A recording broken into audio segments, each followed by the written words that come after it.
Hi, everyone, and a very good afternoon. Thank you for logging into this call. My name is Anurag Sharma, and I'm the Regional Head of Sales for West at Union Mutual Fund. We have with us today Mr. G. Pradeep Kumar, our CEO, and Mr. Parijat Agrawal, who heads our fixed income. We also have on the call Devesh Thakkar, Anindra Sarkar, and Tarun Singh from our fixed income team. So, Parijat today will be sharing his views on today's monetary policy. So, without taking much time, I would like to hand this over to Parijat. Parijat, over to you. Thank you, Anurag, and very warm welcome to all our viewers. Today was the much anticipated monetary policy outcome. I'll share a PPT. So,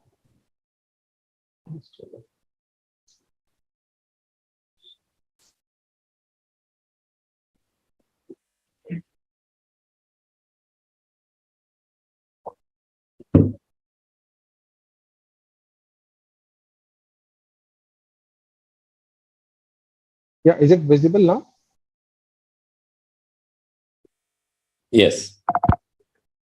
Yeah. So we had this MPC outcome today, and the governor read out the policy measures, which was announced today at 10 a.m. So the repo rate was hiked by 35 basis points. So it stands at 6.25%. Earlier it was 5.9%. So 35 basis hike makes it to 6.25%. Now, 5 members voted for repo rate hike. 1 member voted for no hike in the MPC. Though accordingly, the SDF rate, that is standing deposit facility rate, stands at 6%, which is 25 basis lower than the policy repo rate. And similarly, the MSF, that is marginal standing facility, stands at 25 basis points higher than the repo rate, which is at 6.5%. Now, this was on the expected lines. The markets, there was no much surprise in this rate hike. However, markets were divided whether it would be 25 basis or 35 basis. Earlier, the markets were, quite convinced that the rate hike would be closer to 50 basis points. However, after the slowdown or the downtrend in the US inflationary trend and the subsequent statement by the US Fed Reserve, the markets realized that the jumbo rate hikes are going to slow down, and accordingly, markets had settled on 25 to 35 basis points rate hike, and accordingly, the RBI delivered a 35 basis rate hike. So, not much of a surprise here. The stance, the 4 members voted to remain focused on withdrawal of accommodation to ensure inflation remains within the target going forward while supporting growth. Now, why this kind of a language is there? Because, as per the governor, they wanted to convey that the policy is still under accommodation. However, 2 members voted against this stance. They thought that we are already in a tightening mode, so a better would be to call it a neutral mode. Another important measure which was announced under the regulatory and supervisory regulations was that SLR holdings, which are under held till maturity category, it was increased from 19.5% to 23% during the pandemic period. And it was to be kept till 31st March of 2023. The RBI has extended it by 1 year. So now it would continue up to 31st March 2024.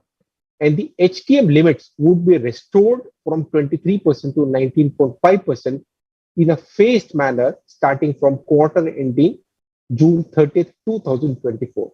So a substantial time away. So, it is the banks would have some time and to manage their investment portfolios in a non-disruptive fashion. So that's what's the idea of RBI was. So repo rate hike with 35 basis points. Stance remains the same of withdrawal of accommodation, and HTM category that in SLR extended by 1 year period. So all in as per the expected lines of the markets. In terms of the growth, because it is very important to understand what has been the projections of RBI and how the markets perceive the rate dynamics going forward based on the rate trajectory. Now, in this policy, if you see in this chart, in this table, the GDP growth projections has been coming down from the February policy, where it was 7.8, and it has been brought down to 6.8. It remained constant for almost 3 policies, then it was brought down to 7 in the last policy. And today, the MPC further reduced by 20 basis to 6.8%. Now, it is not to mean that the growth is a concern. Rather, growth is resilient. The economic activity has picked up and it is gaining strength. Whatever the numbers that we're seeing that RBI has projected to be lower than the last policy is basically based on the projections on a global basis. It's a relative world, so it depends upon how we are performing compared to the other economies. So from that perspective, 6.8 is very, very healthy growth number. So as I mentioned, economic activity is resilient and has gained strength. The urban consumptions, the data points which we have, shows that it is firming up further, driven by a sustained recovery in discretionary spending. This is shown by data points. Rural demand is also recovering from rising farm activity. This is visible in various high frequency data points. Investment activity is also gaining traction. Now, the investment activity which is gaining traction is visible in the credit uptick numbers, which I'll show in the next slide. So from the growth perspective, the projection is slightly lower in this policy, but remains around a very high number compared to the global economies. Now, this chart is, it shows how the credit and deposit growths have moved in the last, over the last, since 2016, we have, plotted here.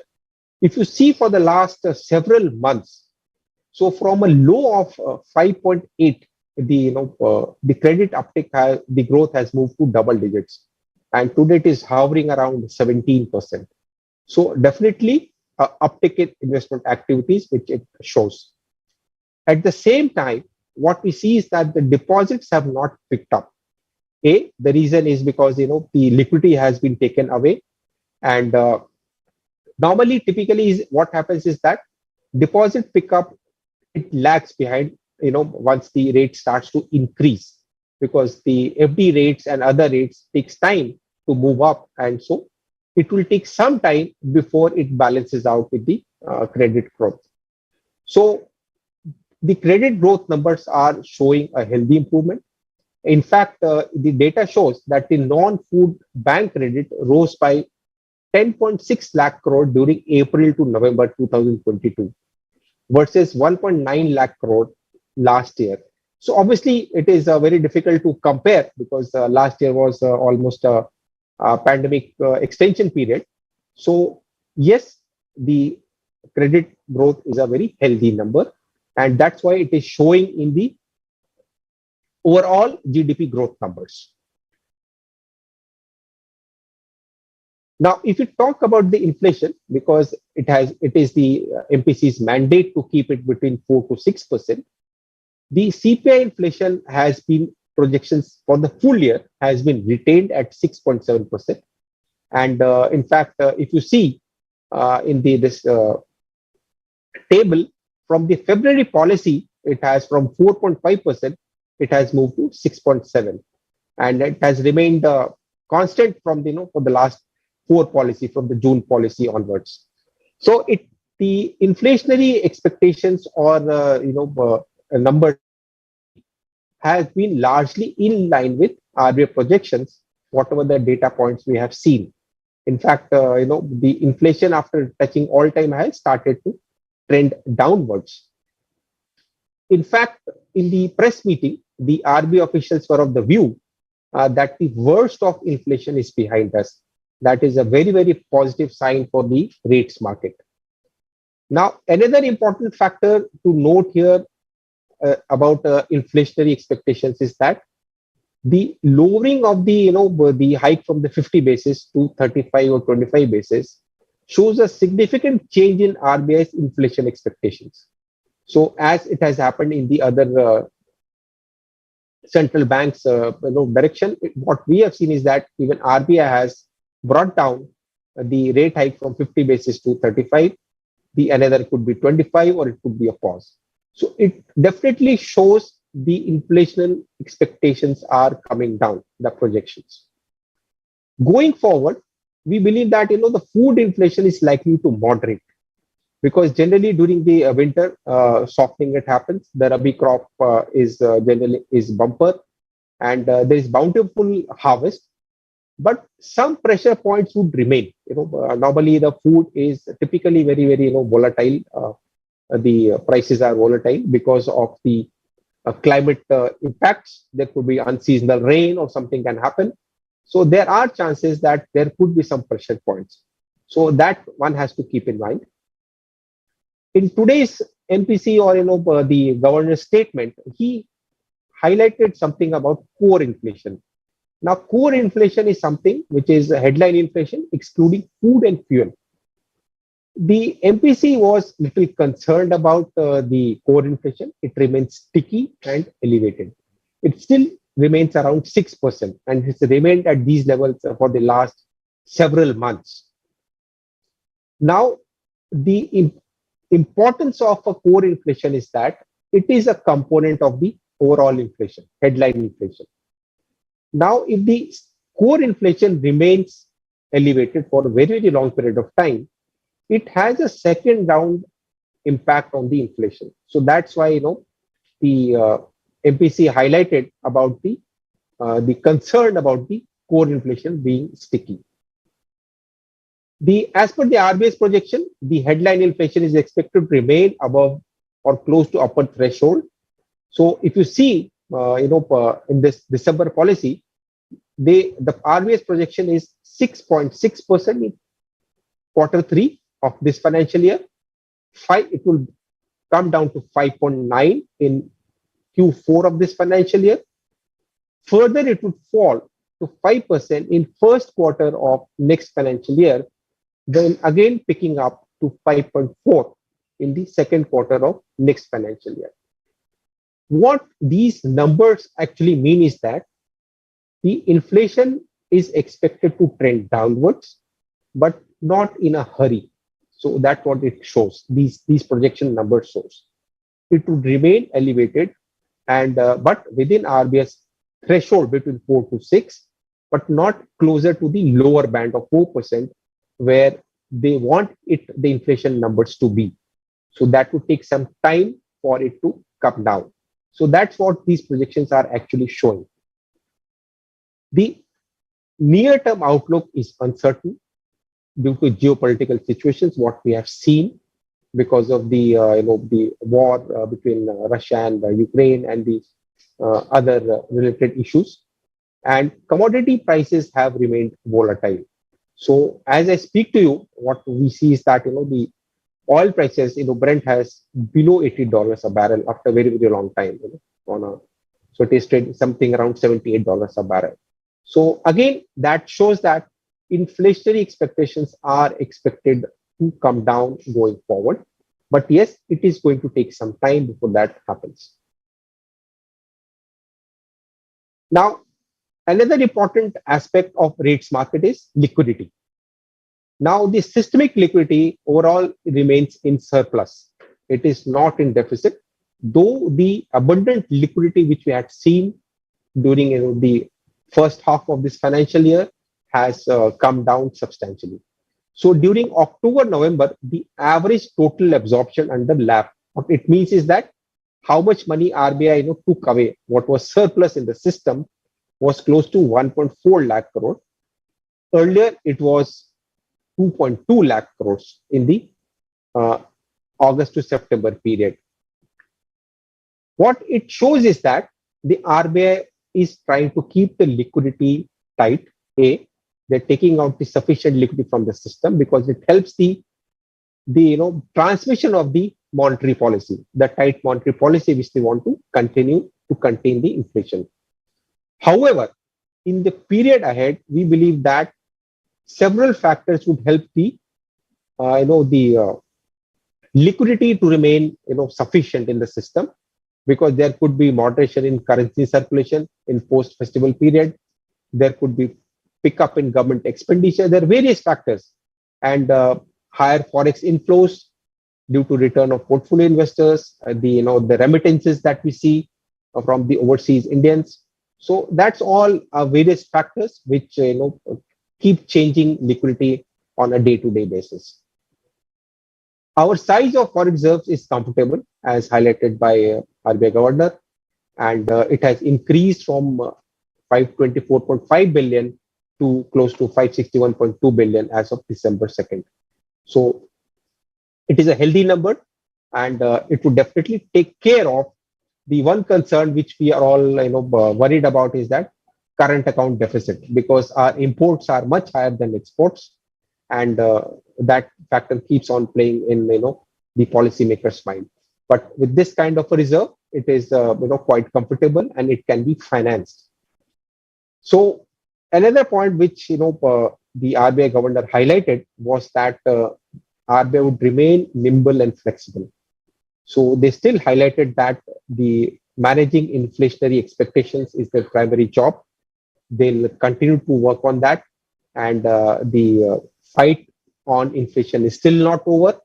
But yes, it would depend upon the incoming data.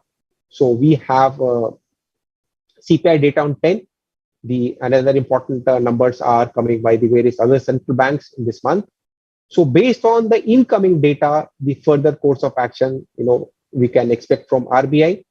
But our, view on markets is that going forward, inflation is expected to come down. The global commodity prices are expected to soften further. Our growth numbers are resilient, and it is expected to hold above 6% levels. So for the rates market, we are at a juncture where I would say that the tightening in the rates has to a large extent is over. Yes, there could be some more rate hikes going forward, but a large part, as the RBI governor highlighted, is over. There could be another 25 basis rate hike, but that would depend when and how on incoming data points. So today, if you ask me, the rate markets look very attractive.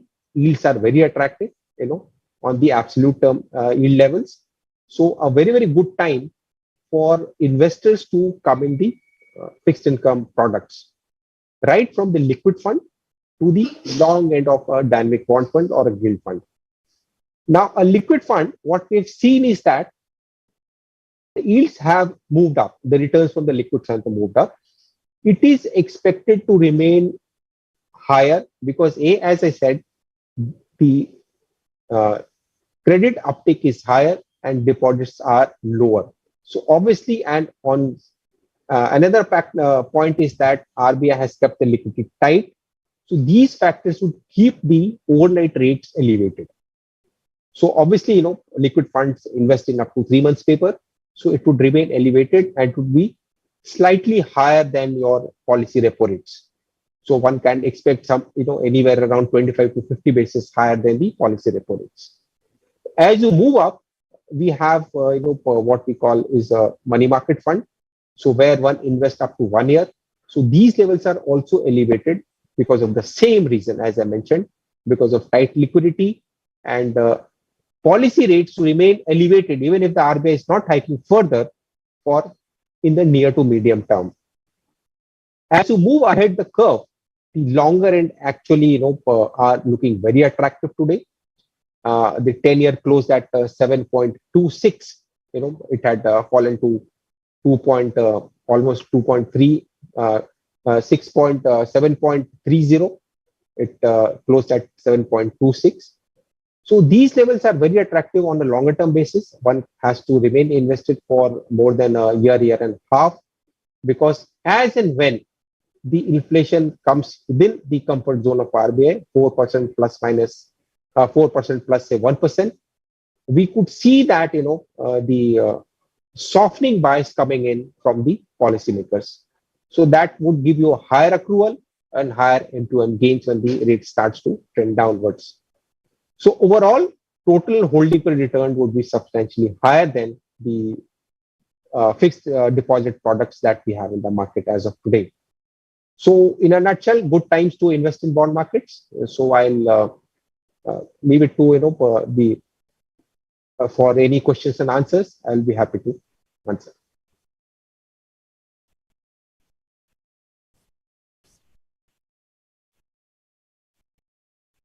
So, Parijat, the Yeah. first question is from Mr. Mata Prasad Pandey from Mumbai. Yeah. So the question is, how much incremental demand we see for GSEC as a statutory requirement coming from the mergers like HDFC Limited and HDFC Bank? Yeah. The exact number is still not known because the HDFC Management Board has written to RBI requesting them for a phased management of SLR, CRR, and priority sector lending kind of numbers. So they are still working out that how much would be required, how much concession would be given by RBI. RBI has still not given them any correct numbers as of now that how much they can do. And HDFC themselves are raising some cash to move for the SLRs. So even when RBI number comes out, what we believe is that this number, even if it would be a large number, it would not impact the bond markets because it would be in a phased manner, and that would not change the yield curve in any way. Yeah. So, Parijat, we have one more question from Mr. Mata Prasad Pandey. Yeah. Due to very low spread between IGB and UST, we can see FII investment has been muted, around 25% utilization on G6. Do you think utilization limits will go up to 75%? At what spread do you think this will happen? And FIIs may increase the allocation to G6 meaningfully, as it remains very low currently. See, in fact, the interest differential between US and India is at a very low levels today, almost historically low. But for the FIs to come and invest in domestic bond market, it is not only interest differential. Lot of other factors also play, because what happens is that they take a view on a global level where it is highest. It is a relative world, as I always say. So from that perspective, India still stands out. And as even RBI governor highlighted today, the Fed cannot go on hiking forever. So what it appears is that the Fed is also at the last end of their rate hike, and maybe by end of next calendar year, generally they take calendar year, we could see rates coming down in the US markets. So obviously the 10-year is at closer to 3.5 as I speak to you. So if you look at that spread, 3.5 and our 720, it's still attractive compared to the global markets. That's what I'm trying to tell you. So yes, today it may be less. The differential is small. It may go up as we over a period of time in the near to medium term. But other factors, as I mentioned, also play. How is the macroeconomic stability? How is the growth happening in the economy? And how we are placed relative to the others. So from that perspective, I'm very, very confident with these numbers that going forward, the FI flows in domestic GSEC market will move on. And let's not forget that the project of inclusion of domestic bond GSECs in the global bond indices is still pending. The work is still going on. Okay, so the next question is from Mr. Alok Joshi from Kolkata. What are the key preemptive measures in monetary policy to counter the recession threat looming over global economies? See, monetary policy, as I mentioned, the numbers which I showed to you, the domestic economy remains resilient. we still have a 6.8% growth numbers, real GDP growth numbers, which is very, very healthy. A lot of economies are actually contracting globally.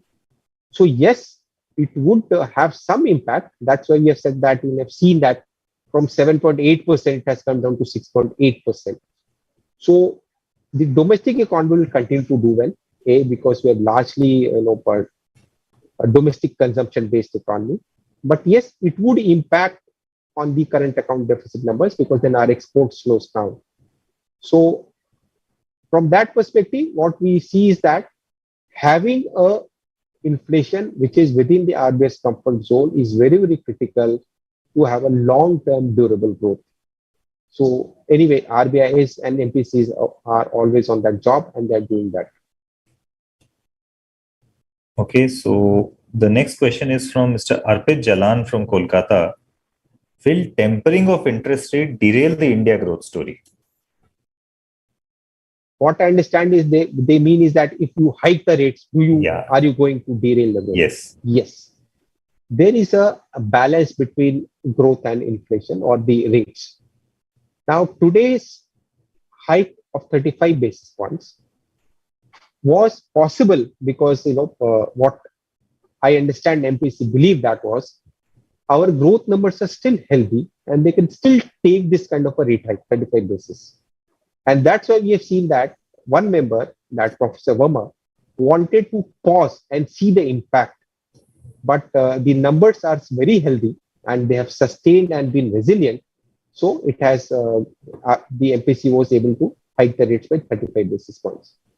However, we cannot go on hiking the rates. That's what I meant when I showed you those inflation and growth numbers. As of now, we believe that RBI may hike by another 25 basis points, then may pause. So yes, there is a balance between growth and interest rates. So we are just at that juncture.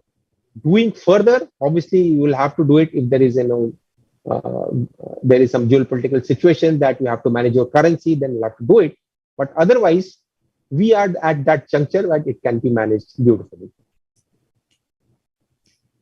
Okay, so yeah, the next question is from Mr. Satya from Mumbai. When do you think the rates will start falling? Rates to start fall. Okay. See, rate falling is basically what I understand you mean is that when the MPC would start to cut the rates, if I am correct. So obviously it will depend upon the incoming data. The most important data is obviously on inflation. And so obviously, the inflation numbers which I just shared with you, till next, second quarter of next financial year, it remains at 5.4 as per RBI projections. So from these numbers, what I understand is that rate cut by RBI may not happen soon. It would remain in this range for at least in the near to medium term, at least for the, up to the third quarter of next financial year. However, if the incoming inflation data that we see from month over month are falling much faster, the reduction in the policy rates could be sooner. Okay, so I think the next question, it seems, pertains to equity. Which sector will be prospective for the next 3 years? I think Pradeep, I guess I'll answer that. I'll take that question.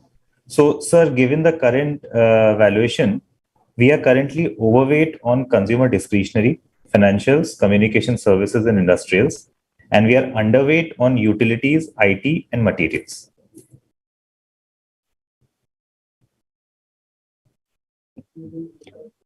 Just to add to that, in general, we are more positive on sectors or themes that are dependent on the domestic economy, and given the expectation of slowdown or recession in some of the developed economies globally, we are underweight on sectors that depend on exports.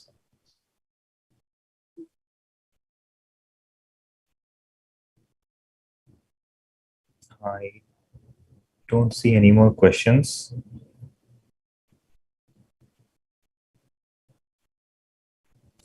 Yeah, so No more questions, Parijat. Okay. So stay invested. Good times for the rates market. Thank you. Thank you. Thank you. Everyone. Thank you. Bye. Thank Thanks you. for logging Thank in. you. Thank you.